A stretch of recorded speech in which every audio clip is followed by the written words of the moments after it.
বাসার জন্য মানুষ জীবন দিতে পারে, পৃথিবীর মধ্যে এক অনন্য দৃষ্টান্ত স্থাপন করেছে এই বাঙালি জাতি।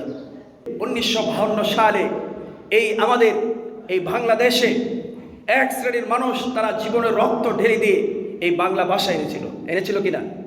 আব্দুল সালাম, আব্দুর রফিক, আব্দুল জব্বার, বরকত, তারা এই মাতৃভাষার জন্য জীবন দিয়েছেন। আল্লাহ সুবহানাহু ওয়া তাআলা তাদেরকে জান্নাতের উচ্চ মাকাম দান করুন, সকলে বলে আমিন। তাহলে পৃথিবীর মধ্যে যত প্রকারের ভাষা রয়েছে, সমস্ত প্রকারের ভাষা হচ্ছে রব্বি কারীমের নিয়ামত। ভাষার যে বৈচিত্র্য রয়েছে, বিভিন্ন রকমের ভাষা রয়েছে, রব্বি কারীম বলছেন মানুষ যদি এগুলো নিয়ে গবেষণা করে, অ্যানালাইসিস করে, পৃথিবীর মধ্যে বিভিন্ন কিসমের মানুষ রয়েছে, বিভিন্ন প্রকারের মানুষ রয়েছে, আছে না নাই? এমনও রেকর্ড করে পৃথিবীতে সব থেকে নিচু মানুষ, অথবা আমরা দেখি বিভিন্ন পত্রিকায়, ম্যাগাজিনে যে পৃথিবীর মধ্যে সব থেকে লম্বা মানুষ বিশ্বের মধ্যে সব থেকে লম্বা হিসেবে রেকর্ড করেছে, আছে না নাই? এই যে বিভিন্ন প্রকারের মানুষ, বিভিন্ন কিসমের মানুষ, বিভিন্ন রঙের মানুষ, বিভিন্ন ভাষার মানুষ, এই ভাষাগত বৈচিত্র্য, পার্থক্য, এগুলো কার নিদর্শন? এগুলো কার নিদর্শন? রব্বে কারীম বলেছেন 30 নম্বর সূরাতুর রুমের 22 নং আয়াতে রব্বে কারীম বললেন, ওয়া মিন আয়াতিহি খালকুস সামাওয়াতি ওয়াল আরদি ওয়া ইখতিলাফু আলসিনাতিকুম ওয়া আলওয়ানিকুম ইন্না ফি যালিকা লাআয়াতিন লিল আলিমিন। রব্বে কারীমের যত নিদর্শন রয়েছে, তার নিদর্শনগুলোর মধ্যে একটি হচ্ছে আসমান এবং জমিন। সকলে বলেন সুবহানাল্লাহ। ওয়া মিন আয়াতিহি খালকুস সামাওয়াতি ওয়াল আরদ, যত নিদর্শনাবলী রয়েছে তার মধ্য থেকে একটি হচ্ছে আসমান এবং জমিন। তারপর বললেন ওয়াখতিলাফু আলসিনাতিকুম ওয়া আলওয়ানিকুম, এই যে পৃথিবীর মধ্যে বিভিন্ন কিসমের মানুষ, বিভিন্ন রঙের মানুষ এবং বিভিন্ন ভাষা এবং বর্ণের মানুষ, এই সব কিছু হচ্ছে আল্লাহ সুবহানাহু ওয়া তাআলার নিদর্শন। রব্বে কারীম বললেন যারা জ্ঞানী, যারা বিবেকবান, তারা এগুলো নিয়ে যারা গবেষণা করবে, স্টাডি করবে, অ্যানালাইসিস করবে, তারা এগুলো স্টাডি করে, অ্যানালাইসিস করে আমি রব্বে কারীমকে এগুলোর মধ্যে আমাকে পেয়ে যাবে। সকলে বলেন সুবহানাল্লাহ। আপনি যদি আসমান এবং জমিনকে নিয়ে স্টাডি করেন, রব্বে কারীমকে চিনে যাবেন। বিভিন্ন প্রকারের মানুষকে নিয়ে যদি স্টাডি করেন, রব্বে কারীমকে চিনে যাবেন। বিভিন্ন প্রকারের ভাষাকে নিয়ে যদি আপনি স্টাডি করেন, রব্বে কারীমকে চিনে যাবেন। কার কথা? কার? আল্লাহ। ইন্না ফি যালিকা লাআয়াতিন লিল আলিমিন, রব্বে কারীম বলেছেন যারা জ্ঞানী তারা এগুলো স্টাডি করে আমাকে চিনে যাবে। আল্লাহু আকবার। আজকে আমরা বাংলাদেশি বাঙালি আমরা বলি আপনি কেমন আছেন, তার উত্তরে কি বলা হয়? কেমন আছেন? আরবিতে বলা হয় কাইফা হালুকা, তার উত্তরে বলা হয় কি? আনা বিখাইর। আপনি যদি চায়না একজন মানুষকে বলেন যে আপনি কেমন আছেন, সে কি বুঝবে? তাকে বলতে হবে নি হাও মা, উত্তরে বলা হয় ওয়াহিং হাও। এই যে বিভিন্ন প্রকারের মানুষ, আপনি আরবি দেশে যান, বলতে হয় কাইফা হালুকা, হিন্দিতে আপ কেসে হো। এই যে বিভিন্ন প্রকারের ভাষা, এই ভাষা কার দান? রব্বে কারীম বললেন এগুলো দিয়ে যদি যারা জ্ঞানী আমাকে চিনতে চায়, এগুলোর মধ্যে আমার নিদর্শন পেয়ে যাবে, আমি রব্বে কারীমকে চিনে যাবে। কত সুন্দর। এই জন্য রব্বে কারীম বললেন পৃথিবীতে যত বড় বড় কিতাব আছে, যত নবী রাসূল আছে, পৃথিবীতে বড় বড় কয়টি কিতাব? আসমানি কিতাবগুলোর মধ্যে 4টি হচ্ছে সব থেকে বড় প্রসিদ্ধ কিতাব। কয়টি? 4টি। 4টির ভাষায় আলাদা আলাদা। সকলে বলেন সুবহানাল্লাহ। রব্বে কারীম বললেন ওয়ামা আরসালনা মির রাসূলিন ইল্লা বিলিসানি কওমিহি লিয়ুবাইয়িনা লাহুম, আমি যত নবী রাসূল পৃথিবীর মধ্যে প্রেরণ করেছি প্রত্যেককেই আমি তাদের স্বজাতীয় ভাষা অনুযায়ী প্রেরণ করেছি। সকলে বলেন সুবহানাল্লাহ। হযরত মূসা আলাইহিস সালামকে কি কিতাব দিয়েছিলেন? তাওরাত কিতাব দিয়েছিলেন। তাওরাতের ভাষা কি ছিল জানার দরকার আছে না নাই? আছে না নাই? তাওরাতের ভাষা কি ছিল? রব্বে কারীম তাওরাত নাজিল করেছিলেন ইব্রানি ভাষায়, যেটাকে হিব্রু ভাষা বলা হয়। হযরত মূসা আলাইহিস সালাম ইব্রানি ভাষায় তার উম্মতকে দাওয়াত দিতেন। তারপর হচ্ছে জাবুর কিতাব, জাবুরের কিতাবের ভাষাও অন্যরকম ছিল। ইউনানি ভাষায় রব্বে কারীম জাবুরকে নাজিল করেছিলেন। হযরতে দাউদ আলাইহিস সালাম যখন ইউনানি ভাষায় জাবুর কিতাব তেলাওয়াত করতেন, সমুদ্রের মাছ এবং উড়ন্ত পাখিগুলো থেমে যেত জাবুর কিতাব তেলাওয়াত শোনার জন্য। সুবহানাল্লাহ কইতেন। সমুদ্রের মাছ একত্রিত হয়ে যেত, আসমানে উড়ন্ত পাখি যখন জাবুর তেলাওয়াত করতেন ইউনানি ভাষায়, হযরতে দাউদ আলাইহিস সালাম উড়ন্ত পাখিগুলো স্থির হয়ে যেত। তারপর তাওরাত, জাবুর, ইনজিল হযরত ঈসা আলাইহিস সালামের উপর নাজিল করেছেন, তার ভাষাও ছিল অন্যরকম, সিরিয়া বা সুরিয়ানি ভাষায় রব্বি কারীম এই ইনজিলকে নাজিল করেছিলেন। সর্বশেষ আসুন কোরআনুল কারীম কোন ভাষায় নাজিল করেছেন? সুবহানাল্লাহ। প্রত্যেকটা কিতাবের ভাষায় আলাদা আলাদা ছিল। তো এই যে বিভিন্ন কিসমের ভাষা, বিভিন্ন রকমের ভাষা, এগুলো আল্লাহ সুবহানাহু ওয়া তাআলার একটা নিয়ামত। আমি যদি চাই আমার ভাষাকে যারা হিন্দিতে কথা বলে, যারা আরবিতে কথা বলে, তাদের উপর চাপিয়ে দিব, সেটা কি হবে? আল্লাহ সুবহানাহু ওয়া তাআলা তাদেরকে আরবিতে কথা বলার জন্য সেই ভাষা আল্লাহ সুবহানাহু ওয়া তাআলা দান করেছেন। আর আমরা বাংলাতে কথা বলি, সেটাও আল্লাহ সুবহানাহু ওয়া তাআলা আমাদেরকে দান করেছেন। যারা ইংরেজিতে কথা বলে, সেটাও আল্লাহ সুবহানাহু ওয়া তাআলা দান করেছেন। পৃথিবীতে আল্লাহ সুবহানাহু ওয়া তাআলা যত নবী এবং রাসূলকে প্রেরণ করেছেন,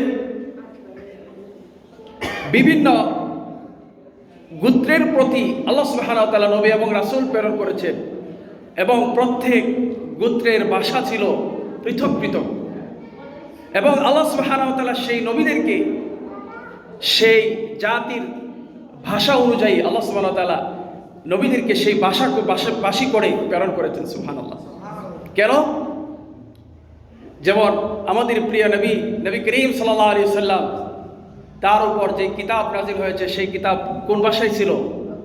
আরবি ভাষায়। কারণ মক্কার জমিনে মানুষেরা আরবি ভাষায় কথা বলতো। যদি অন্য ভাষায় আল্লাহ সুবহানাহু ওয়া তাআলা কিতাব নাজিল করতেন, নবী সাল্লাল্লাহু আলাইহি সাল্লাম বুঝাতেন, কিন্তু মানুষ কি এত সহজে বুঝতে পারতো? কখনোই না। ট্রান্সলেটর লাগতো, দুভাষীর মানুষ লাগতো। রব্বি কারীম এই পৃথিবীর মধ্যে যত নবী এবং রাসূল প্রেরণ করেছেন, বিভিন্ন গোত্র আকারে মানুষ প্রেরণ করেছেন। প্রত্যেক গোত্রের জন্য আল্লাহ সুবহানাহু ওয়া তাআলা পথ প্রদর্শক হিসাবে নবী এবং রাসূলদেরকে প্রেরণ করেছিলেন, এবং প্রত্যেক নবী রাসূলের ভাষায় ছিল পৃথক পৃথক। এই পৃথিবীকে সৃষ্টি করেছেন, কথা বলেন, এই পৃথিবীকে সৃষ্টি করেছেন। ওয়ালা ইন সালতাহুম মান খালাকাস সামাওয়াতি ওয়াল আরদ, আসমান এবং পৃথিবী রব্বে কারীম সৃষ্টি করেছেন। ওয়ালা ইন সালতাহুম মান খালাকাহুম,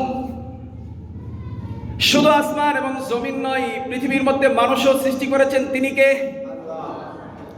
রব্বে কারীম বলেন 55 নম্বর সূরা রহমানের মধ্যে উল্লেখ করেন, আর রহমানু আল্লামাল কুরআন খালাকাল ইনসানা আল্লামাহুল বায়ান। রব্বে কারীম বলেন খালাকাল ইনসান, আমি মানুষ সৃষ্টি করেছি। শুধু মানুষ সৃষ্টি করে ছেড়ে দেই নাই। মানুষের অবয়ব কিরকম হবে? শুধু মানুষ যদি হাত না থাকে, চোখ না থাকে, কান না থাকে, কথা না বলতে পারে, যার হাত নাই সে হাতের মর্যাদা বুঝে, যার কানে শুনতে পায় না, কানের কত মূল্য সে বুঝতে পারে, যার চক্ষু নাই সে বুঝতে পারে চোখের কত মূল্য, ঠিক কিনা? রব্বে কারীম বললেন খালাকাল ইনসান, আমি মানুষ সৃষ্টি করেছি। শুধু তাই নয়,